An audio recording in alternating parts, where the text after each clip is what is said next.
TTD పాలక మండలి సంచలన నిర్ణయం అయితే తీసుకుంది. శ్రీవాణి ట్రస్ట్‌ని అయితే అంటే ఆపేయడం జరిగింది. ఎందుకు ఆపేశారు? దీని పరిణామాలు ఏ విధంగా ఉంటుంది? మరి టీటీడీ నిర్ణయం వెనుకున్న కారణం ఏంటి? ఇప్పుడు ఇదే అంశం మీద డిస్కస్ చేయడానికి ప్రెజెంట్ మనతో పాటు జగదేవ్ గారు సీనియర్ జర్నలిస్ట్ వారితో ఒకసారి మాట్లాడదాం.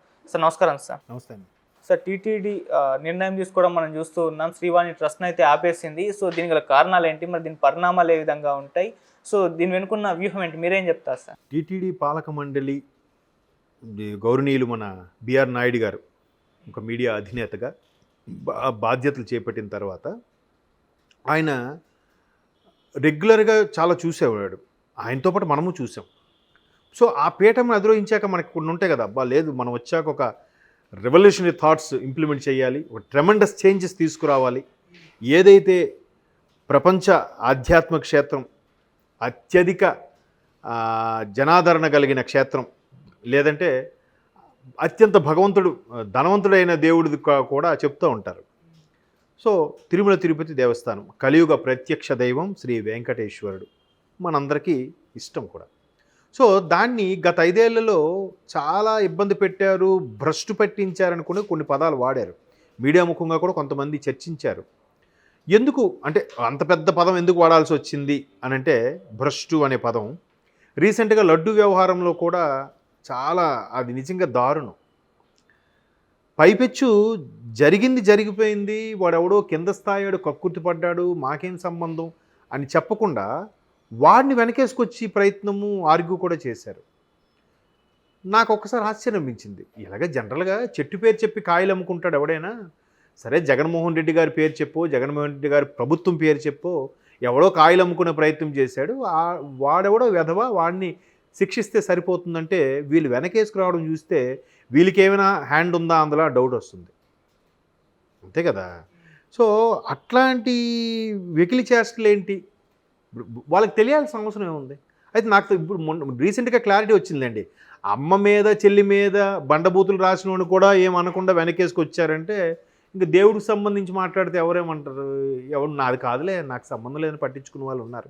పైగా వాళ్ళు వేరే మతానికి ఇష్టపడే వాళ్ళు కాబట్టి ఈ మతం అంటే చిన్న చూపైనా అవ్వచ్చు, లేదంటే పట్టించుకోపతనమైనా అయ్యుండొచ్చు.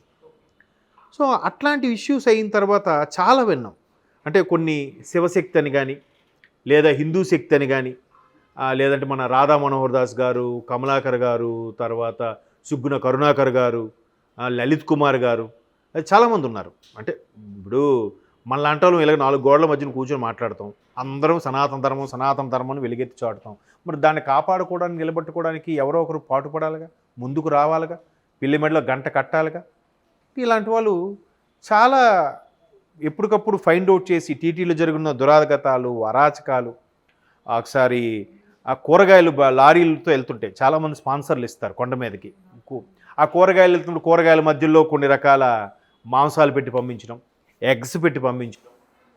ఎట్లా విజిలెన్స్ దొరికితే దొరికింది, దొరకకపోతే ఇంక అంతేగా. రోజు వాళ్ళని ఇప్పుడు ఆ విజిలెన్స్ ఏం చేస్తాను సింపుల్గా అనేస్తాం. వాళ్ళు ఎంతకని each and every item check చేసుకొని ఉండగలరా? హ్యూమన్ బీయింగ్స్ కదా, ఆ మాత్రం హ్యూమన్ ఎర్రర్స్ వస్తుంటాయి కామన్ మనిషి అన్నాక. సో ఇట్లా జరిగింది.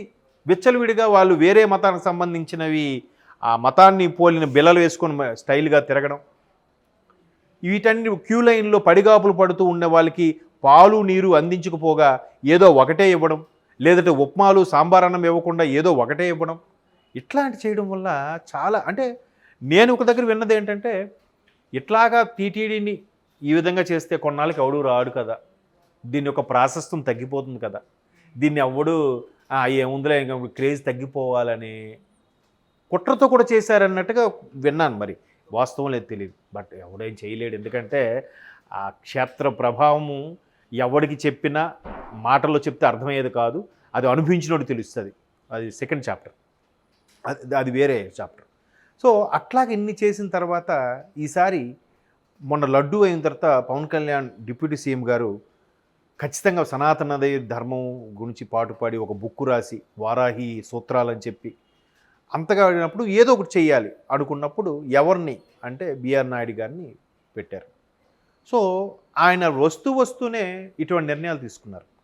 ఫస్ట్ శ్రీ వాణి ట్రస్ట్ మీద ఎందుకు పడ్డారంటే, గత ప్రభుత్వంలో వాణి ట్రస్ట్ పేరుతో రోజుకి 30 ఎన్నో దర్శనాలు ఉండేవట, మ్యాక్సిమం 20 30. అంటే శ్రీవాణి ట్రస్ట్ టికెట్ దాని ప్రధాన ఉద్దేశం కూడా ఏంటంటే, మీకు ఐడియా ఉందో లేదో మరొకసారి చెప్తాను.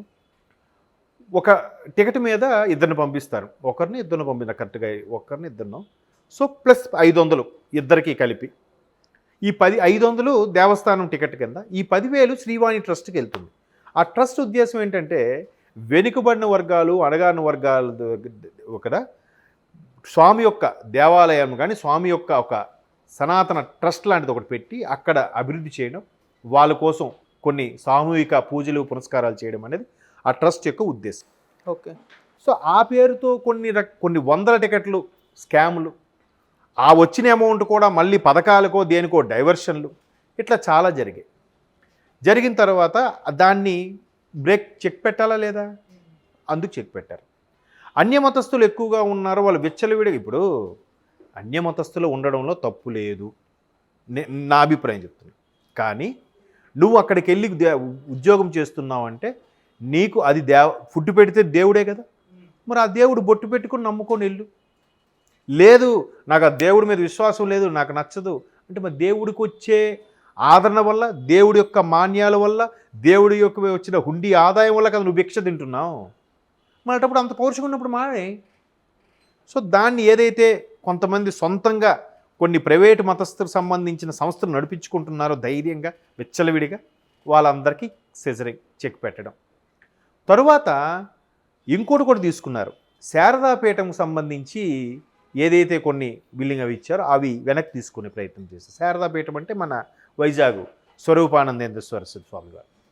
సో అది ఊరికే ఇచ్చారా, లేదంటే స్వామి మీద కరుణతో గత ప్రభుత్వం ఎలా కట్ చేసిందా అనేది తెలియదు పూర్తిగా. ఎందుకంటే ఆయన సమక్షంలోనే జగన్మోహన్ రెడ్డి గారు రాజశ్యామల యాగం చేశారని, మతం కూడా హిందూ మతానికి మళ్ళీ డైవర్ట్ అయ్యారని, అందువల్లే గెలిచారని కూడా 2019 ముందు కొన్ని వార్తలు అయితే చూసాం, సోషల్ మీడియా పిక్స్ అవి.